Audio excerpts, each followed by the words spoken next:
ప్రాజెక్టులు పూర్తయ్యేటివి, మీ జీవితాల్లో వెలుగులు వచ్చేటి. అవునా కాదా తమ్ముళ్ళు? మీరే చెప్పండి. అవును అంటే గట్టిగా చప్పట్లు కూడా చెప్పండి ఎస్ అని. ఈ ముఖ్యమంత్రి అంతా రివర్సే.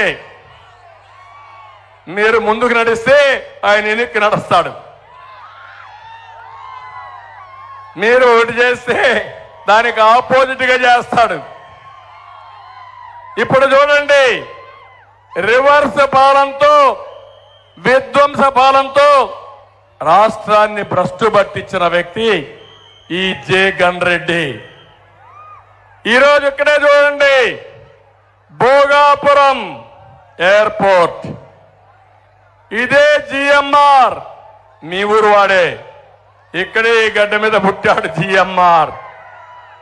నేను ముఖ్యమంత్రిగా ఉన్నప్పుడు హైదరాబాద్ లో ఇంటర్నేషనల్ ఎయిర్పోర్ట్ ని, శంషాబాద్ ని ఆయనకు అప్పచెప్పాను. దానికి కారణం ఒకటే, ఆయన నాకు బంధువు కాదు, మా ఊరోడు కాదు, తెలుగువాడు, తెలుగు బిడ్డ, ఎయిర్పోర్ట్ కట్టగలుగుతాడని నిరూపించిన వ్యక్తిని నేను. బ్రహ్మాండంగా కట్టాడు. ఈరోజు హైదరాబాద్ లో ఆర్థిక వ్యవస్థ బ్రహ్మాండంగా ఉందంటే ఎయిర్పోర్టే కారణం. ప్రపంచం నుంచి అందరూ వస్తున్నారు హైదరాబాద్కి.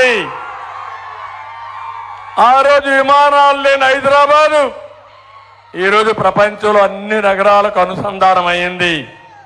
దీనివల్ల వ్యాపారాలు పెరిగాయి, పెట్టుబడులు పెరిగాయి, మన పిల్లలకు ఉద్యోగాలు వచ్చాయి, ప్రతి ఒక్కరు కోట్ల రూపాయలు సంపాదించే పరిస్థితికి వచ్చారు. అది సంపద సృష్టించడం. నేను ఇక్కడే భోగాపురం ఎయిర్పోర్ట్ ఇచ్చాను. 2700 ఎకరాలు భూసేకరణ చేశాం. నేనుంటే 20 కంతా భోగాపురం ఎయిర్పోర్ట్ వచ్చేది, మీకు పరిశ్రమలు వచ్చేటివి. మీ పిల్లలు హైదరాబాదు, బెంగళూరు పోకుండా మీ ఊర్లో రాజాంలోనో విశాఖపట్నంలో ఉద్యోగాలు వచ్చేటివి. ఈరోజు నేను అడుగుతున్నా, తిక్కలోడు రివర్స్ చేశాడు. రివర్స్ చేసి టెండర్ మళ్ళా పిలిచాడు. నేను ఇచ్చిన భూమిని మళ్ళా కలబెట్టాడు. మళ్ళా వచ్చి ఫౌండేషన్ వేశాడు. అంటే తాళి కడితే మళ్ళా రెండోసారి తాళి కట్టడం. అంటే ఎలాంటి వాడో మీరు అర్థం చేసుకోవాలి. ఇతను ఒక మానసిక రోగి, స్థిమితం లేని వ్యక్తి.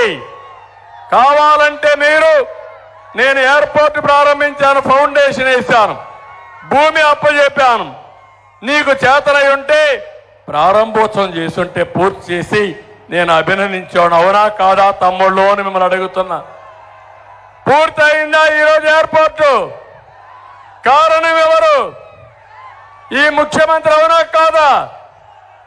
ఇంకొకటి చెప్తున్నాను, ఇక్కడనే గిరిజన యూనివర్సిటీ, నేను ఆ రోజు గిరిజన యూనివర్సిటీకి 550 ఎకరాలు ఇచ్చి, ఎక్కడైతే విశాఖపట్నం దగ్గరనే దాన్ని ప్రారంభించాం. కానీ ఇతను వచ్చి దాన్ని కూడా మళ్ళా రివర్స్ చేశాడు. ఇప్పుడు ఎక్కడుందో ఎవరికీ తెలియదు. ఒక యూనివర్సిటీ వస్తే 1000 మంది చదువుకుంటారు. 1000 మంది చదువుకుంటే గిరిజనులు బాగుపడతారు. అది కూడా రివర్స్ చేసే పరిస్థితికి వచ్చాడు. ఇంకో పక్క ఇక్కడే బావనపాడు పోర్ట్ ఉంది. నేను ఆ రోజు బావనపాడు పోర్టుకంతా కూడా ఫౌండేషన్ వేశాను. అన్ని కూడా టెండర్లు పిలిచాను. మళ్ళీ క్యాన్సిల్ చేశాడు. డబ్బుల కోసం కక్కుర్తిపడ్డాడు. మళ్ళా ఇప్పుడు టెండర్లు పిలిచి మళ్ళా వేరే వాళ్ళకి అప్పచెప్పాడు. అంటే మీరు గుర్తుపెట్టుకోవాల్సింది, ఒక ముఖ్యమంత్రి రాష్ట్రాన్ని రివర్స్ తీసుకుపోయాడు. ఇవన్నీ పూర్తయి ఉంటే, నేను అనుకున్న ప్లాన్స్, ప్రణాళికలు అయి ఉంటే, హైదరాబాద్ కంటే మిన్నగా ఆంధ్రప్రదేశ్ తయారయ్యేది. నీళ్లుండేటివి, ఉద్యోగాలు వచ్చేటివి, మన పిల్లలు బాగా చదువుకునే వాళ్ళు. అన్నిటినీ దెబ్బతీశాడు. 5 ఏళ్లలో మీరు చూస్తే విశాఖను చెరబట్టారు. వైసీపీ నేతల దాడులు, కబ్జాలతో ఉత్తరాంధ్ర విలువలాడింది. 40,000 కోట్ల రూపాయల ఆస్తులు హస్తగతం చేసుకున్నారు. ప్రతి ఒక్కరి మెడ మీద కత్తి పెట్టి బలవంతంగా ఆస్తులు రాసుకున్నారు, లేకపోతే కబ్జాలు చేశారు, దారుణంగా ప్రవర్తించారు. నేను ఆ రోజు ఉత్తరాంధ్రకు మనం విదేశాల నుంచి పరిశ్రమలు తీసుకొస్తే వీళ్ళు భూ సెటిల్మెంట్లు తీసుకొచ్చారు. విశాఖను మనం వాణిజ్య రాజధానిగా చేస్తే వీళ్ళు గంజాయి డ్రగ్స్ రాజధానిగా చేశారు. మీరు ఒక్కసారి గుర్తుపెట్టుకోవాలి, ఎవరైనా పిల్లలు మనకు తెలుసో తెలియకో గంజాయికి అలవాటైతే, డ్రగ్స్కి అలవాటైతే ఇంకా వాళ్ళు మన చేతుల్లో ఉండరు. ఆ విషయం మీరు గుర్తుపెట్టుకోవాలి. 25,000 కేజీలు విశాఖపట్నంలో డ్రగ్స్ వచ్చాయంటే ప్రభుత్వానికి తెలియకుండా వచ్చాయా తమ్ముళ్ళు? ఈ విషయం కూడా మీరు గుర్తుపెట్టుకోవాల్సిన అవసరం ఉంది. మనం ఆ రోజు అదాని డేటా సెంటర్ని లూలోని పొరుక్లైన్ టెంపుల్టన్ వంటి మల్టీనేషనల్ కంపెనీస్ తీసుకొచ్చాం. అన్నిటినీ తరిమేశాడు. ఈరోజు మీరు చూడండి, అక్కడ నేను ఆ రోజు మెడ్టెక్ జోన్ పార్క్ ఒకటి కట్టాను. అది కడితే దేశంలోనే మెడికల్ ఎక్విప్మెంట్ తయారు చేసి కేంద్రంగా విశాఖపట్నం తయారైంది. దీనివల్ల 15,000 మందికి ఉద్యోగాలు వచ్చాయి.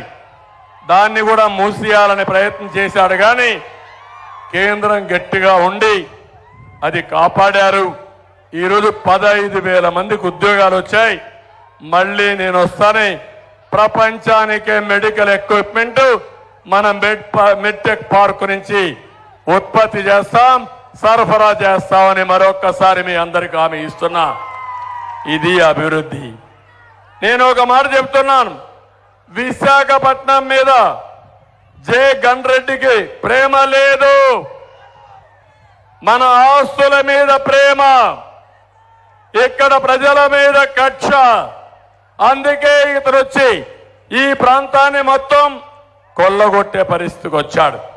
ఈరోజు మాట్లాడితే సామాజిక న్యాయం అంటాడు. నేను అడుగుతున్నా, తమ్ముళ్ళు ఈ ప్రాంతానికి సామాజిక న్యాయం జరిగిందా అని మిమ్మల్ని అడుగుతున్నా. బీసీలకు ఏమైనా పనిచేశాడా అని మిమ్మల్ని అడుగుతున్నా. నేను ఇచ్చిన 30 పథకాలు రద్దు చేశాడు.